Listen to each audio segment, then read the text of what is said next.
I have a story that actually took place back in the year 2006, which was my junior year of high school. I was a bit of a loner throughout pretty much all of my school years, but I had a couple of friends and really started to blossom at the end of sophomore year and into my last 2 years of school. I got more involved in a few cliques and started coming into who I was as a person the more I spent time with the group that I considered my good friends. Now, despite me being a loner, I did have 2 people in my life that I considered to be my best friends. 2 people that had been there for me literally since the day my family moved into the house I grew up in. They were Ken and his sister Maria. Ken was a year younger than me, and Maria was my age, and when we were little, the 3 of us were inseparable. However, as we started growing up, I found myself spending more time with Ken than Maria, which was bound to happen since we were both boys. I never had anything against Maria. She was a dear friend to me and treated me like her own brother. It was just that Ken and I obviously had more in common. When Ken and I would want to go outside and hike around the woods near our homes, she would always gawk at the idea. She had become more of a girly girl, and she was more into makeup and dolls, and she never wanted to do the things we did, so her being less involved with us was almost to be expected. She ended up finding other girls that she called her friends, and Ken and I spent time doing whatever it was that we did at that age. Now, like I said, near the end of my high school career, I kind of started to hang out with a couple cliques of guys and gals that I think it would be safe to label as the skater crowd. They were basically the early generation of the scene kids, wearing plaid and tight jeans with dyed black hair. You know the type of kids I'm talking about. Anyways, as I started to get more involved with this group, I started talking to Ken a lot less and had pretty much all but stopped talking to Maria. Ken's group of friends were more into football, and the jocks were certainly the polar opposite of the crew I was hanging out with. We didn't fall out or dislike each other, just grew apart and accepted that life was different for us. This was just the nature of high school cliques. It wasn't a matter of liking or disliking others. We just all kind of fell into our own groove. I know this is all kind of sounding like I'm just explaining my childhood and high school life, and I apologize. It's just kind of important to know all this so you know who I was and who my friends were, and to understand how things went from there. Anyways, as I was getting more into the group that I was, I actually met a girl named Sarah, and Sarah was everything that I was attracted to at the time. She was punk, she hated authority, and was probably the most goth person in our crew. She was new to the school, and she had pretty much defaulted into hanging out with our group, and from the first day that I saw her, I had the biggest crush on her. To push things along a bit and cut out the unimportant parts, Sarah and I ended up dating about a month after we met, and we were always all over each other. She was my first girlfriend, and I had no idea how to handle relationships, so I just pretty much fell head over heels and became obsessed with her. I think it was mutual, to be honest with you. She and I were pretty close from the start. Word got around really quick that Sarah and I were dating, and by the end of the week, everyone knew we were a thing. I remember Ken actually coming up to me and making a joke about how I finally got a girl and that it was good that I was dating up. I laughed it off, probably cracked a joke at him, and we went our separate ways again. I thought that it was just a one-off thing, but that night, Maria actually showed up at our front door. I answered and stepped outside to talk to her and ask her what was up. This is where the craziness started. She immediately started asking me all kinds of questions that came out of nowhere. Who was Sarah? Were we really dating? Did I know what kind of person she actually was? I told her that, yes, we were dating and that I really liked her, and then asked her what the hell she was going on about. Why did she care so much about who I was dating? Then the rumor mill talk started. She said that Sarah was a drug addict, that she had to move school districts because she had gotten pregnant and abandoned the child and they found out. She said that she had proof that Sarah was dating several other guys at the same time and that she was impure. She literally used that word, impure. I again asked what the hell she meant by all this. I told her that I was pretty sure everything she just said was a lie or rumor and that she needed to get to know the real Sarah before she judged her. Out of nowhere, Maria grabs my face and pulls me in, then tries to kiss me. I pushed her away and yelled at her to stop. I was seriously confused by what this was. Maria then starts in about how she and I were soulmates. We were destined to be together and I needed to see that. I mentioned that she and I had barely spoken for several years, that she wasn't my type, and that I saw her as more of a sister than anything. Her response was to slap me and tell me that it was our destiny to be together and that I didn't have a choice in the matter. I remember calling her several expletives and slamming my door in her face after that. Unfortunately, that was not where it ended with her, though it did end pretty quick. It was actually the next day at school.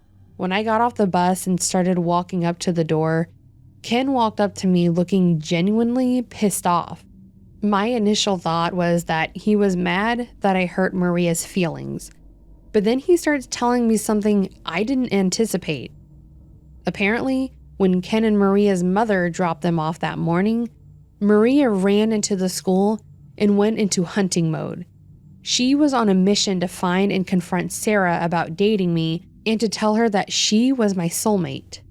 When she found her, she started talking crazy about me, about everything, and she started screaming in the hallway, calling Sarah names, and then yelling about how she was impure again. She then finished off by yelling that she was still pure and had saved herself for me because she and I were in love and were going to be together in the end. Obviously, Sarah laughed this off and called her crazy, to which Maria proved how crazy she truly was. Apparently, when Sarah had turned away, Maria smashed her head into the wall, breaking her nose and bruising her up really bad. After Sarah fell to the ground and she was trying to figure out what had happened, Maria had pulled off her belt and started beating Sarah with it repeatedly. This whole thing happened within the 5 or so minutes before I got there, and it took 2 teachers to restrain Maria before she was pulled away by the resource officer. There's not a whole lot more to the story beyond the obvious.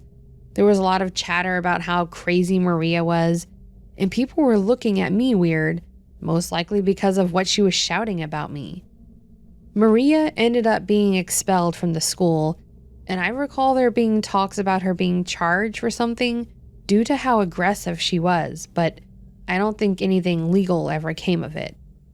Sarah ended up going to the hospital with a badly broken nose and a significant number of bruises from the belt, but she ended up being okay, minus her nose having a slight curve from the break. I didn't speak to Maria again after this, and Ken pretty much made it a point to avoid me. Sarah and I dated until we both graduated, and then decided to call it quits when she moved away to go to an art school. We're still friends on Facebook and chat randomly, but that's all. I actually got a friend request from Maria on Facebook last week, which is the reason I remembered all this. Let me tell you, I have never hit the decline request button faster for anyone in my entire life.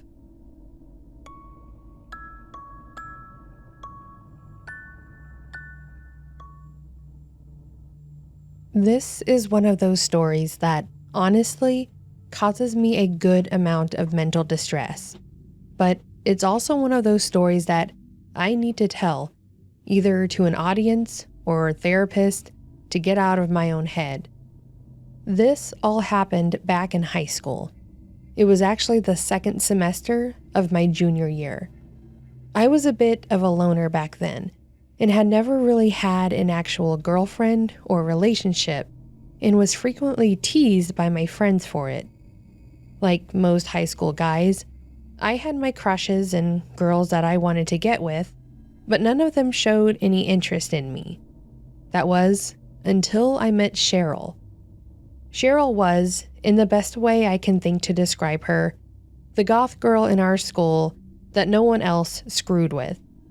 She had a clique of friends, and the popular kids would talk about her behind her back, but they never said anything to her face.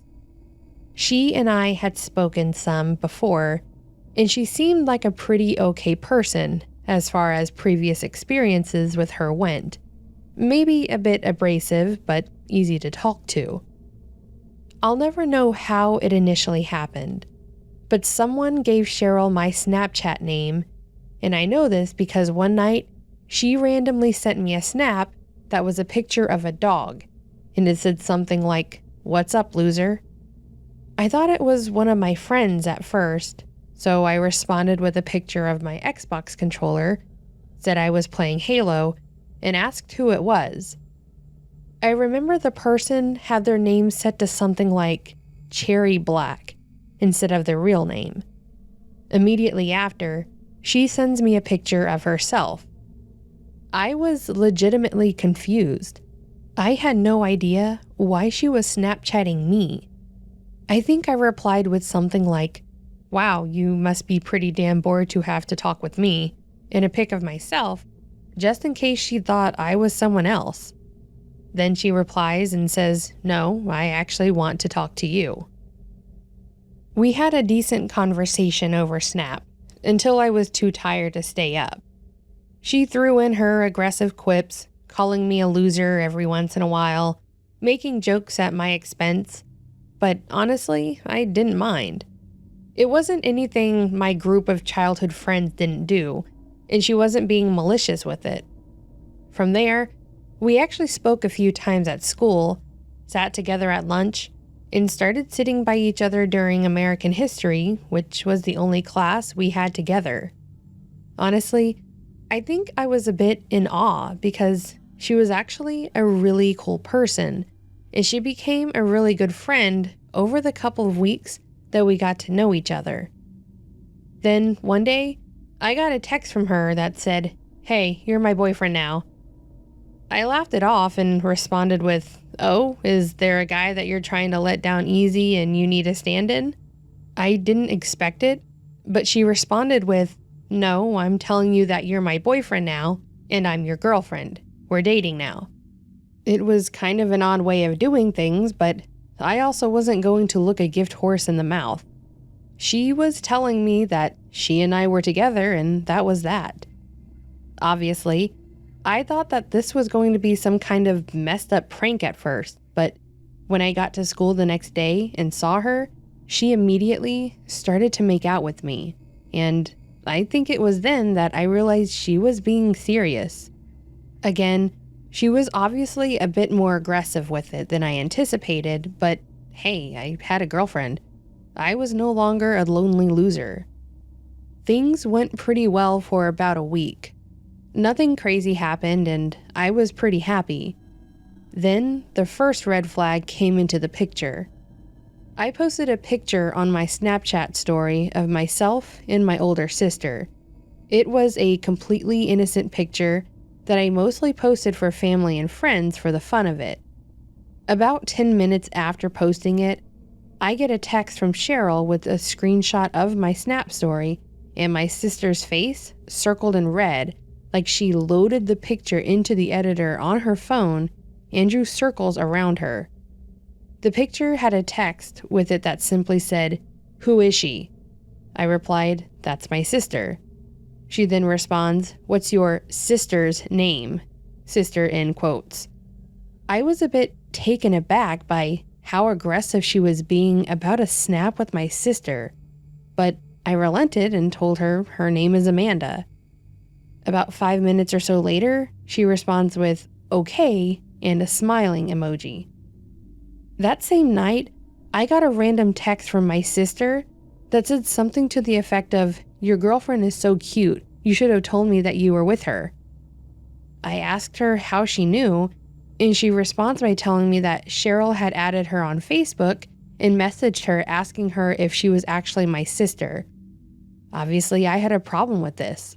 So the next day, I asked her why she did that. She responds by saying, "I had to make sure that you were serious about being with me. Plus, I'm your girlfriend. I should get to know your sister so we can do stuff together in the future." By the time this had happened, we had been dating for around 8 or 9 days. And she was being that aggressive about a snap with my sister?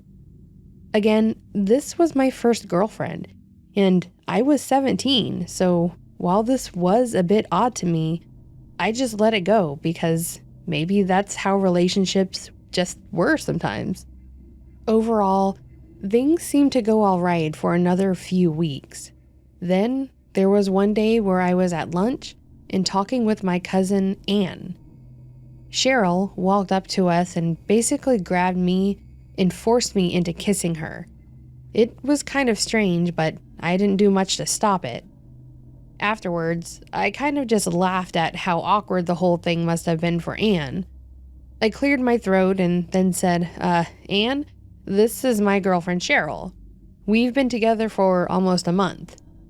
Cheryl just kind of stared at her and then reached out to shake her hand, saying hi with a very stale tone. Anne could sense the animosity, so she excused herself, after which Cheryl shifted her angry stare to me and asked me who Anne was. I explained that she and I had been friends since we were kids, and that her mom married my mom's brother, so she was my cousin by marriage. At first, Cheryl seemed to be accepting of my response. Then, after school, I got a text from her that said, "I've been thinking more about it, and you're not going to talk to Anne anymore." I just didn't respond. Fast forward another week, and Anne, my cousin that I wasn't supposed to be talking to, got a job at the sandwich shop I was working at, which is what we had been talking about that morning. My boss was a really cool manager, and I was able to talk him into hiring her, and I told him that I would train her. I had been there for a few months, so I was basically assistant manager without the official title. That night was Anne's first shift, and after he got all of her onboard paperwork done, he told me good luck and to call him if I needed anything, then left. We were about an hour and a half into the shift, and we were slow. So I decided that I would sit down at one of the tables and talk to Anna about how closing shifts worked, how to fill out the cleaning checklist, and just the overall basics. We were talking for about 5 minutes before my phone went off. It was a text from Cheryl. I opened it and it literally said, "I thought I told you not to talk to her anymore." Obviously, I was confused. We were at work and working. 1, how did she know I was talking to her? And 2, was she really going to be so controlling that she didn't want me speaking with my own cousin, who was a coworker that I was tasked with training? I told Anne to take a few minutes for a break, grab a drink, and that I would be right back. I stepped out into the parking lot and, sure enough, Cheryl was sitting in her car facing the restaurant. I went over to her car and she rolled down her window. I asked what the hell she was doing. She told me that she didn't want me to talk to Anne anymore. I told her that I didn't have a choice and that she was my cousin. After some back and forth and a short argument, I just gave up on the conversation and went back inside. I thought that this was the end of this annoyance, but sure enough, it wasn't. The next shift that Anne and I worked, which was 2 days after this event, I walked in and my manager asked me to come to his office. I stepped in and I could tell that he was upset with me for something, though I had no idea what it was. I asked him what was going on, and he told me that apparently Cheryl had called him and told him that he needed to fire Anne because she and I weren't supposed to talk to each other. She told him some really messed up an elaborate story about how when we were younger, I had sexually assaulted her and that I was controlling her. Basically, that I was grooming her since she was about 2 years younger than me. I was appalled at this. I obviously told him it wasn't true, that I had no idea what the hell she was talking about, and that I would be willing to sit in with Anne and she could tell him that it was all a lie. He honestly seemed uncomfortable about this, which was really bizarre to me. He told me that he had temporarily suspended Anne, but that he hadn't told her the reason, and that she would be coming back in 2 weeks, and that I needed to sort it all out before then. I honestly had no idea what I was supposed to do to sort it out, but I agreed and just tried to get through my shift. I completely ignored Cheryl at school the next day. She tried to approach me, and I completely shut her down. After class, and before I had to be at work, I met up with Anne, and I told her about what was happening. She was just as shocked as I was about this, and asked what we should do. I basically told her that we needed to just ignore Cheryl, and that it would help if she could talk with our boss without me around, and explain that the whole thing was a lie. A while after this conversation, when I was driving to work, I got a text from Cheryl, and it said, "I thought I made it clear that I didn't want you talking to Anne." I'd had enough. I called her. The conversation was quick, but it was pretty much me breaking up with her, telling her to back off and to leave me alone. She then said something that actually gave me chills. She said, "You don't get to break up with me. I don't think you realize that I call the shots." I then told her that she was absolutely nuts and that she needed to get help, and hung up on her. As I'm sure you can guess, especially when dealing with obsessively crazy people like Cheryl, this is where things started to get worse. That night, while I was working at the sandwich shop, I kept getting weird looks from customers as they walked in, and some customers that were walking toward the door would turn around and leave before they actually entered. Thankfully, one of my friends had decided to come by and get food. He got to the counter and asked what was going on with the woman outside. I asked what he was talking about. He then proceeded to tell me probably the most horrific thing I'd ever been told. Apparently, Cheryl was outside and telling people that a rapist worked there and that no one should support a company that employed a rapist. She was literally telling people as they were walking up that I was a rapist and that I was free because no one believed her. She had been standing outside the entire shift and was saying this to people as they walked up. I couldn't see her because she was just off to the side of the window. I told my friend to hold on and stepped outside, and sure enough, she was standing there. I asked her what she was doing and why she was doing it, and she started to scream, "Hey everyone, this is the rapist. This is the man that should be in jail." I told her to leave, and she just smirked at me and said, "Make me." So I did. I called the police and told them that she was trespassing, and I called my manager to tell him what was going on. The police showed up and told her that she needed to leave. They came in and asked for my information, and I gave it to them, then told me that she was advised to not return to the property or she would be arrested for trespassing.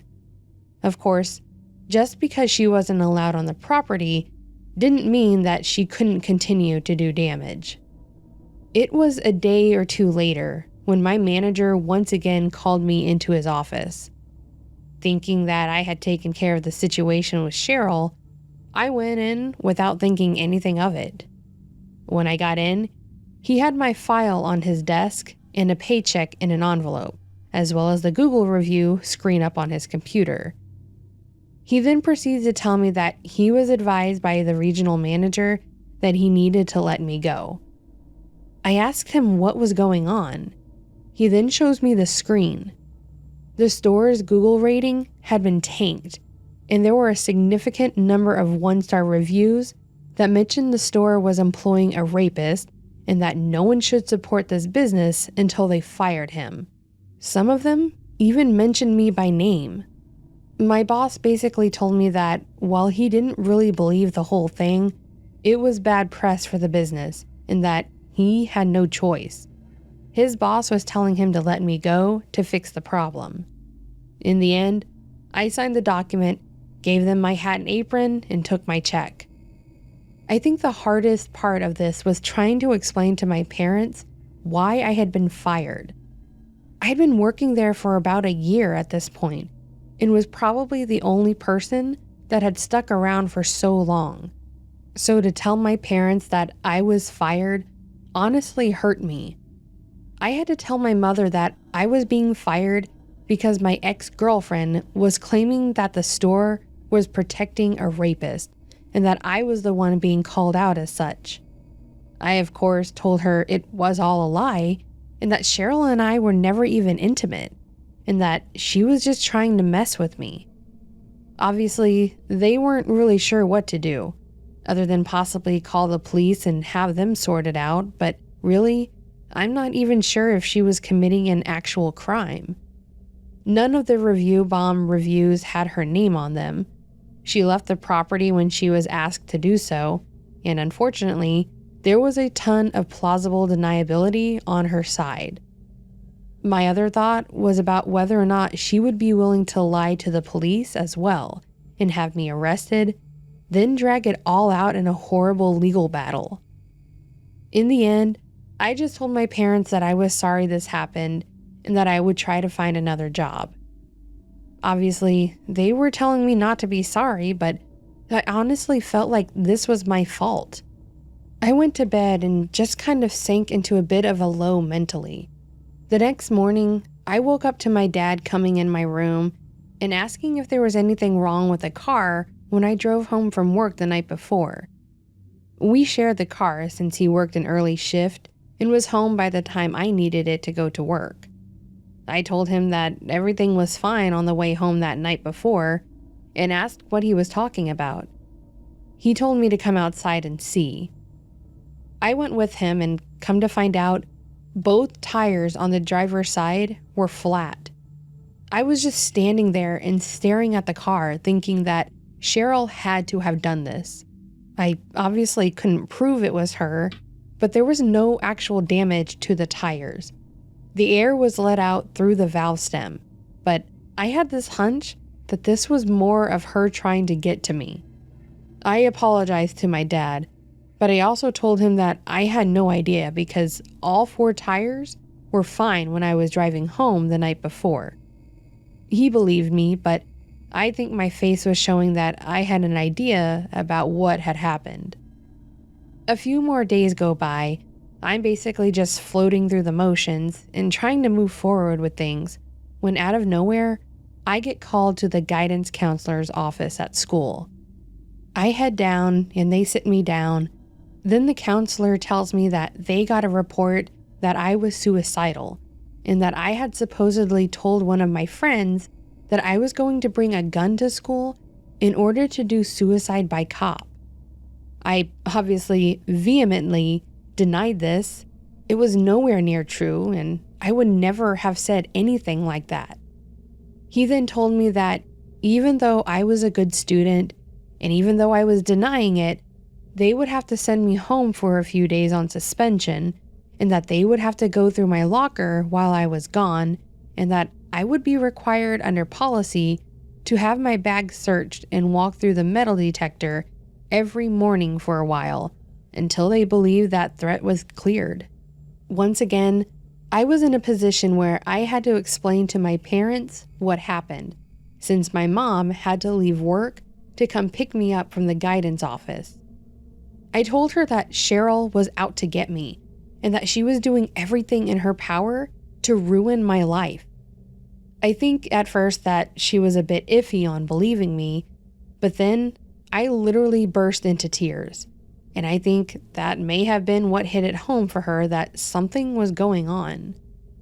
I told her that while I was dating Cheryl, she was super controlling.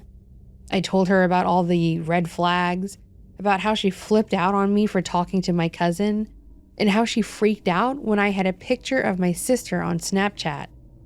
I told her about what she did at my work and how she was the one that filed the complaint with my boss, and most likely the one that had review bombed the store. I pretty much just unloaded everything on my mom because I felt like my life had just fallen apart over a girl that I didn't even like before she decided that we were dating about a month and a half ago. Looking back, it was all so stupid that it happened like it did. And it all happened so quickly, going from friends to dating to me feeling like everything was ruined. I could see why I was so upset. My mom ended up telling me to take the time off and that she would talk to the counselor about what was going on and that I should just take this as a much-needed mental health break. I agreed and decided I would just sit at home and do nothing for a few days, just enjoying some time to myself.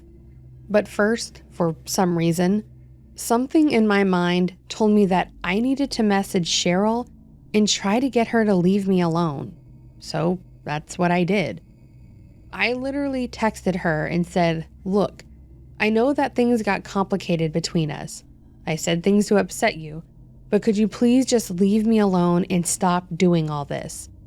I get your point, you're in control, but please just let me be and move on." She replied pretty quick, but it wasn't a good reply. She said something to the effect of, "Okay, I'll move on to Anne then. How's that sound?" I immediately contacted Anne to tell her, and she told me that she would keep a lookout. I really didn't know how far Cheryl would take it since while she hadn't done anything violent or aggressive toward me, she had still managed to really screw things up for me in a relatively short amount of time.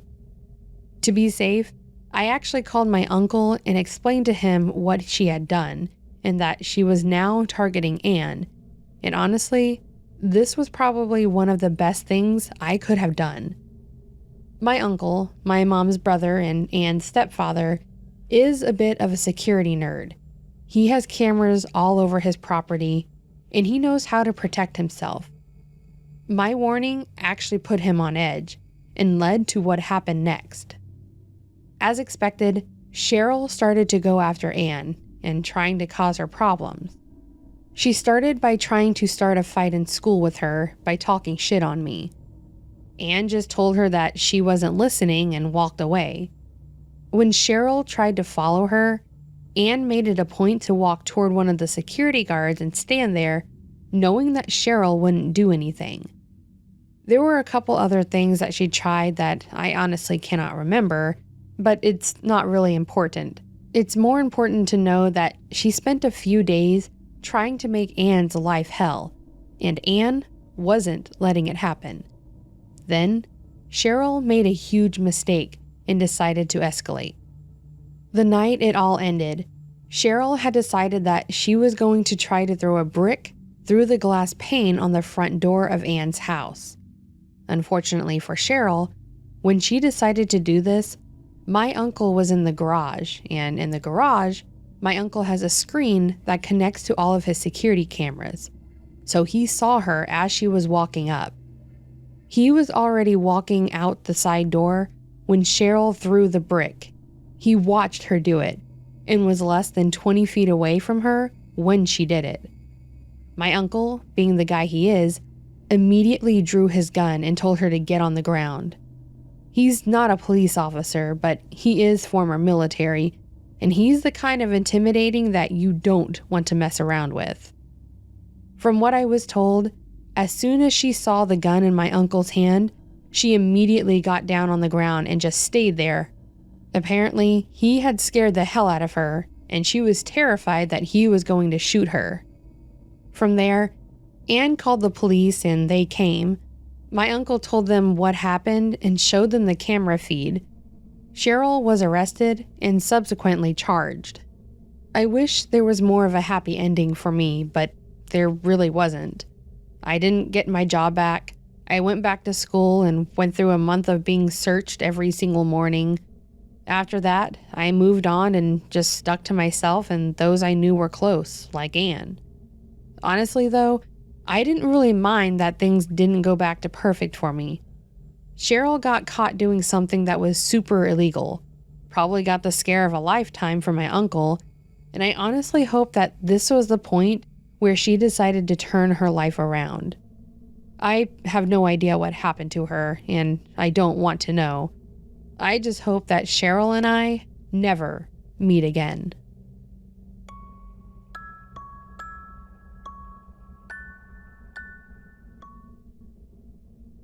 So, I have a story about a guy that I met on the internet that ended up being, well, I think creep is probably an understatement, but it's the best word I can think of to define him. I'm sure some people out there have more appropriate choice adjectives for him, but creep works for me. Anyways, this was a good number of years ago. I was pretty active on a social media platform that doesn't exist anymore. I had garnered a decent following by posting stupid pop culture memes and references. Pretty shallow, I know, but it was fun, and I was like 16 at the time, and I liked the friendships I was making, mostly because I didn't have many friends in real life. Most of the people that hung around my page were pretty decent, honestly, and I rarely had to block anyone or report anyone. One day, I got a message from someone that had followed me saying that they enjoyed my page and that they thought I was a pretty cool person. Obviously, they hadn't met me, and I didn't put much in ways of personal information out on the page. But again, I was young, and that kind of validation was something that I wanted. They seemed pretty normal at first, just telling me that they liked my content and about how much they liked this show or that band.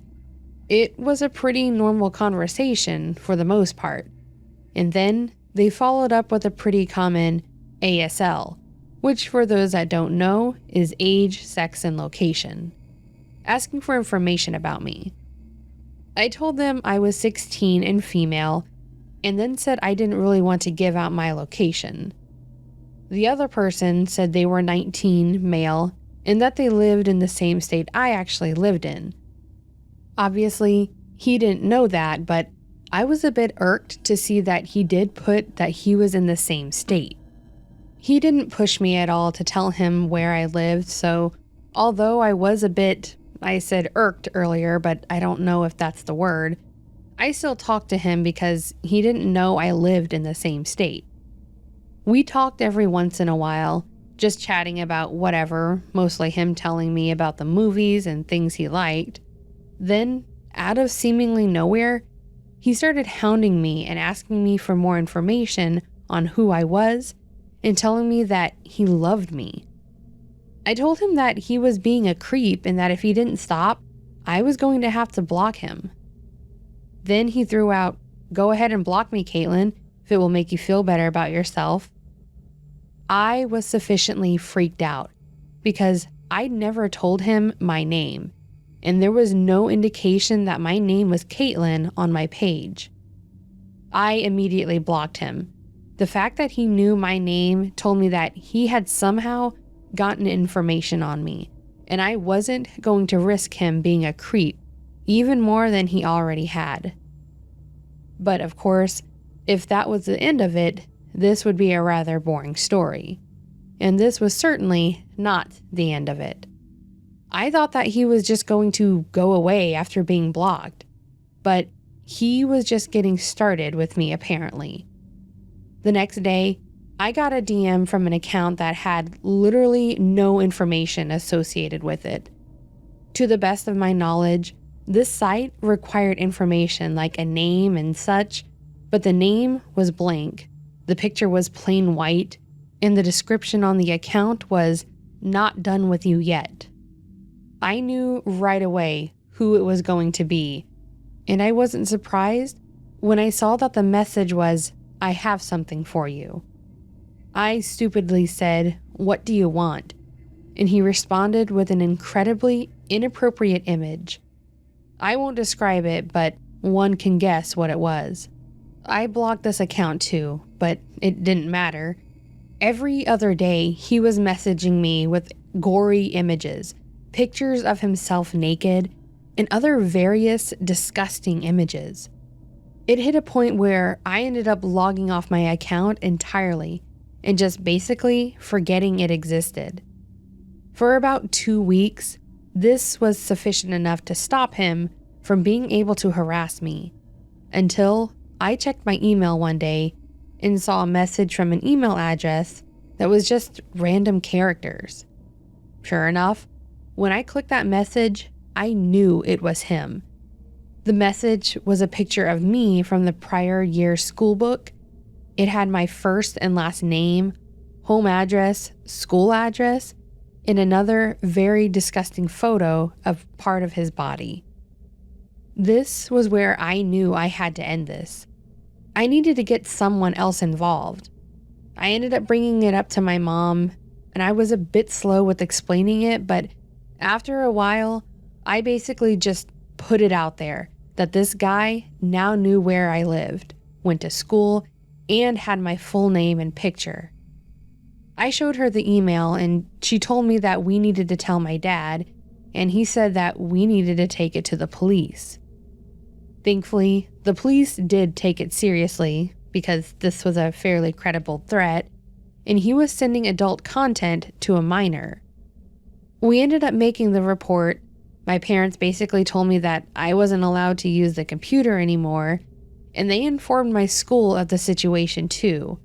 That way, if someone was found around the school, or if anyone came up for me, they would know that it could be this guy. Even worse, that's exactly what happened and how this all ended.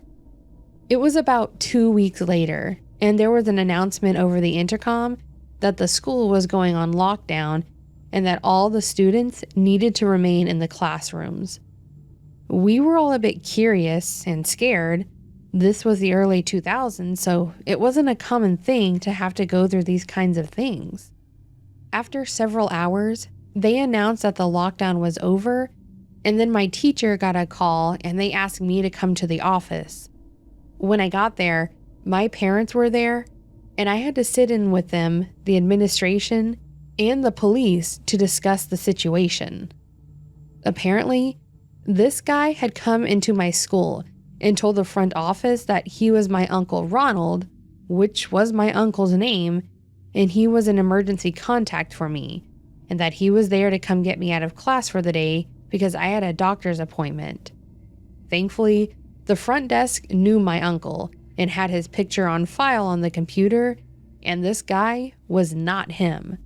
Plus, they knew that there was a potential threat with this rando, and they asked him to wait in the lobby while they called me down. They then called the school resource officer, and he immediately cuffed the guy. A fun fact about this creep, he was in his mid-50s, not 19 like he said, and he didn't actually live in the state. He was from Texas. I know I didn't mention where I live, but it was nowhere near Texas, which meant that he already knew where I lived when he asked, and that's why he said that he lived in my same state. I have no idea what this guy's intentions were, though I can kind of make some incredibly disturbing assumptions, but I'm glad that I ended up talking to my parents about it. I was banned from the computer for something like 2 years at my house, and I was fine with that. It was nice having the validation of strangers, but it clearly came at the cost of my own safety and security, and that was absolutely not worth it.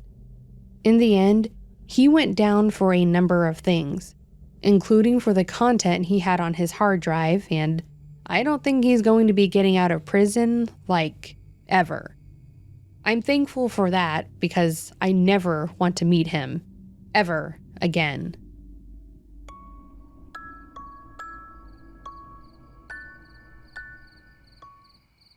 So that, my friends, was a collection of creepy stalker stories. Now, I know I typically have some kind of anecdotal story to add, or my own experience, or something like that, but all of these, as I'm reading them, were very serious, as all of these stories are, but I am thankful that I don't have anything to relate to. But there was also something that I noticed in these stories, and that is the feeling of validation. So while these stories are entertainment, they are also educational.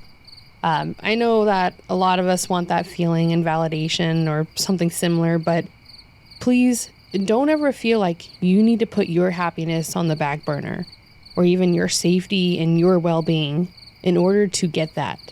Because, as a wise man once told me, you are important, you are valued, and you deserve to be happy. Don't settle for somebody that may be controlling or abusive, like we heard in these stories, because you're worth more. Okay, so that's the end of my speech. I'm going to move on and bring our spirits back up. So, if you did enjoy these videos, whether they were entertaining or educational for you, then give this video a like below. That lets me know that you did like it. Lets me know that this is good. You want more of this. Yay! And if you haven't already, consider subscribing. And lastly, don't forget to leave a comment on your thoughts on the stories. Let me know how your week's going. Let me know, do you have anything planned for Halloween? It's coming up really soon. It's still 80 degrees here, so it's weird that it's going to be that hot potentially around Halloween. Not a fan of it. How's it looking for you? And with that being said, friends, I hope you have a wonderful rest of your day, a fantastic rest of your week, and until next time, take care.